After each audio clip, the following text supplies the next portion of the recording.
Good morning students. अभी हम लोग बात करते हैं हाइलो एल्केन की बात हमारी चल रही थी और इसके पहले टॉपिक में हमने पढ़ा था हाइलो एल्केन किसे कहते हैं। अब उसी में पढ़ना कि हाइड्रोजन परमाणु युक्त कार्बन की प्रकृति के आधार पर इनका वर्गीकरण। आइए हम बात करते हैं प्राथमिक एल्किल हैलाइड, द्वितीयक एल्किल हैलाइड और तृतीयक एल्किल हैलाइड। प्राथमिक एल्किल हैलाइड क्या होता है? इसमें हाइड्रोजन परमाणु प्राथमिक परमाणु से जुड़ा होता है। द्वितीयक में क्या होता है? इसमें 2 कार्बन परमाणु से जुड़ा होता है। तृतीयक में 3 कार्बन परमाणु से जुड़ा होता है। तो आइए हम एक एक की बात करते हैं। पहला हमारे हाइड्रोजन परमाणु युक्त कार्बन की प्रकृति के आधार पर वर्गीकरण। इसके अनुसार इनको 3 भागों में बांटा गया। कितने भागों में? 3 भागों में विभाजित किया गया है। पहला प्राथमिक एल्कीन हैलाइड। इसमें हाइड्रोजन परमाणु एक कार्बन परमाणु से जुड़ा होता है। जैसे आप यहाँ पे देखिए कि CH3X कार्बन यहाँ पर एक है और यक्स का मतलब हाइड्रोजन ग्रुप। हमने पहले बात किया था फ्लोरीन क्लोरीन ब्रोमीन आयोडीन। इसको बोलेंगे हाइलोमेथेन। क्या बोलेंगे? हाइलोमेथेन। मेथेन इसलिए कहा क्योंकि यह CH3 जो है वो मेथेन का सूत्र है और यक्स ग्रुप है, ये हाइलो ग्रुप का है, तो इसलिए हम बोलेंगे हाइलोमेथेन। या आप ये भी कह सकते हो कि मेथिल हाइलाइट। ठीक, हमने उसी में दूसरा CH3 CH2X ले लिया।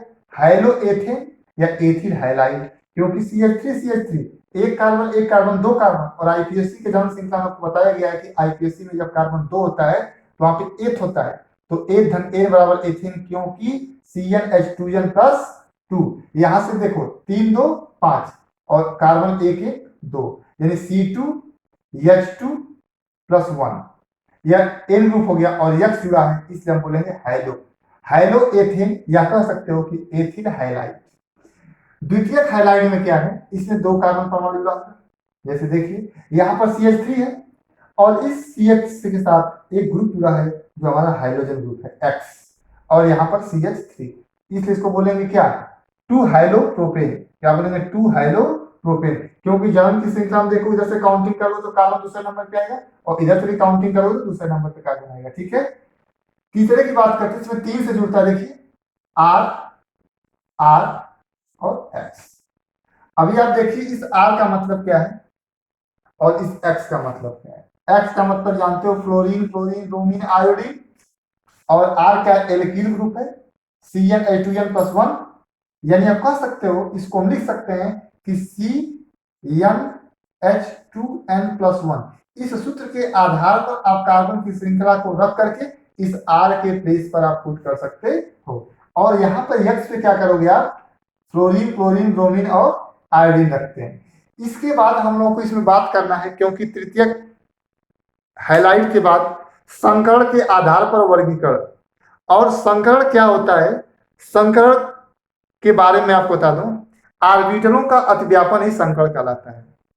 संकरण मुख्यतः 3 प्रकार के होते हैं, आप जानते भी होंगे। sp संकरण, sp2 संकरण, sp3 संकरण। हम एक एक की बात करेंगे क्योंकि संकरण बताने के बाद ही इस पे हम विचार करेंगे। तो आइए हम देखते हैं संकरण के आधार पर वर्गीकरण क्या है, और संकरण पर ही जान लो, क्योंकि आप लोग को संकरण भी आना चाहिए। संकरण कहते किसे हैं? ऑर्बिटलों का अतिव्यापन ही संकरण कहलाता है। संकरण जो होता है मुख्यतः 3 प्रकार के होते हैं। परिभाषा में नोट नहीं कर रहा हूं क्योंकि आपको नोट में दिया जाएगा डेफिनेशन इसकी। संकरण मुख्यतः 3 प्रकार का होता है, और sp संकरण, sp2 संकरण और sp3 संकरण। यहाँ जो मेन आपका उद्देश्य है वो sp3 संकरण से, क्योंकि इसका वर्गीकरण sp3 के द्वारा ही होता है। लेकिन आप जान लीजिए, क्योंकि संकरण की यहाँ पे बात आई तो संकरण क्या होता है, संकरण किस प्रकार से निकालते हैं, तो हमने बताया संकरण की परिभाषा कि ऑर्बिटलों का अतिव्यापन ही संकरण कहलाता है। sp संकरण, उसमें एक s होगा और एक p होगा, वहां पर sp संकरण होगा।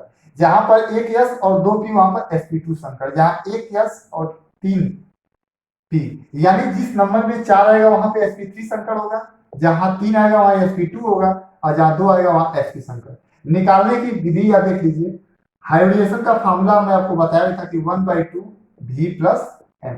एक तो ये भी बताया गया था 1/2 v plus m minus c, ये भी बताया गया था 1/2 v plus m plus a। ये कब लागू होता है? ये कब लागू होता है? जब चार्ज क्या हो?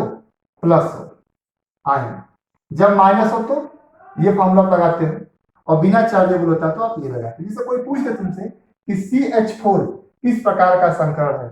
तो CH4 को संकर ज्ञात करने के सबसे पहले इसका स्ट्रक्चर आना चाहिए, या तो इसको बनाओ कैसे, संरचना इसकी, क्योंकि कार्बन और इसके साथ 4 हाइड्रोजन है, एक हाइड्रोजन यहाँ पर रखते हो, एक हाइड्रोजन यहाँ, एक हाइड्रोजन यहाँ, ये तो आपको आना ही चाहिए क्योंकि 12th में चलेगा। ये सब बेसिक चीज हमारी लेवल की है। कार्बन के अंतिम सेल में इलेक्ट्रॉनों की संख्या 4 होती है और इसको पूरा करने के लिए हमने 4 बॉन्ड लगाया सिंगल सिंगल, तो ये 8 हो गई। आप ये बताओ कि सूत्र के द्वारा प्राप्त कैसे करेंगे, 1/2 V प्लस M। बात है कि ये V क्या है, ये हमें जानना है। संयोजी इलेक्ट्रॉनों की संख्या, यानी कार्बन के अंतिम सेल में इलेक्ट्रॉन की संख्या कितनी है, क्योंकि कार्बन 6 होता है तो 2 और 4, तो अंतिम में 4 या 4 रख लो आप, प्लस M, यम में बंधों की संख्या 1 2 3 4, आपने 4 रखा, 1/2 इंटू 4 4 8 और 2 4 जा 8, यानी 4।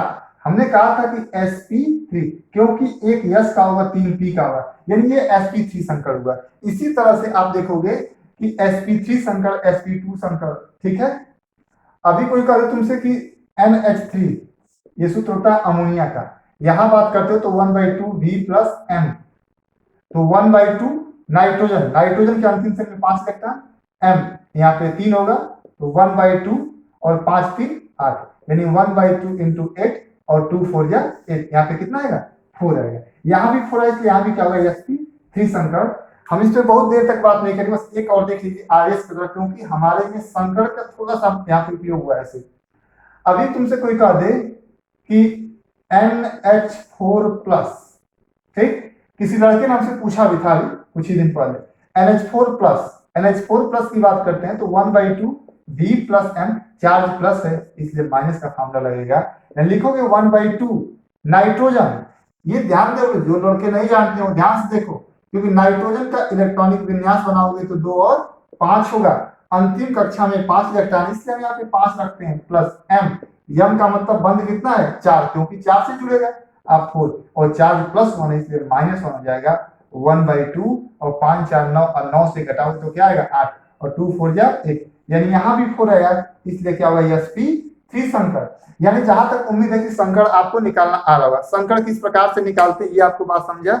अब हम इस पे बात करते हैं कि इसमें हाइड्रोजन परमाणु जो होता है वो सीधे sp3 संकर कार्बन परमाणुओं से जुड़ा होता है, और इनका जो विभाजन होता है वो निम्न उपवर्गों में होता है, जैसे एल्किल हैलाइड पहला है, दूसरा क्या है बेंजलिक हैलाइड, तीसरा एलिलिक हैलाइड, इस प्रकार से इनका वर्गीकरण होता है। तो अभी हम लोग इस पे बात करेंगे अगले लेक्चर में कि संकर के आधार पर इनका वर्गीकरण किस प्रकार से किया जाता है और कैसे करेंगे। धन्यवाद।